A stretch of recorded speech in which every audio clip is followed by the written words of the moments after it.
పెద్ద నోట్ల రద్దు తర్వాత నేరాల్లో రాటుదేలిన కేటుగాళ్లు నల్లధనాన్ని తెల్లగా మార్చే పనిలో అనేక అడ్డదారులు తొక్కుతున్నారు. బెంగళూరులో తాజాగా చోటు చేసుకున్న ఉదంతం అక్రమార్కుల అతి తెలివికి అద్దం పడుతోంది. డీడీలు ఉపయోగించి నల్లధనాన్ని తెల్లగా మార్చిన వైనం వెలుగు చూసింది.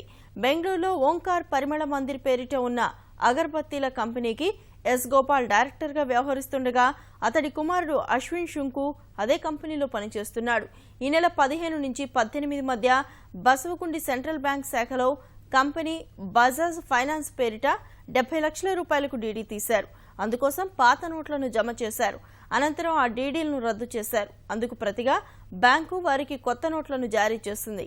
ఈ విధంగా వారి వద్దున్న నల్లధనాన్ని తెల్లగా మార్చుకున్నారు. తాజా నిబంధనల ప్రకారం డీడీల కోసం నగదు తీసుకోవడం లేదు. నేరుగా ఖాతాదారుడి ఖాతా నుంచి మాత్రమే ఆ మొత్తాన్ని ఉపసంహరించాల్సి ఉంటుంది.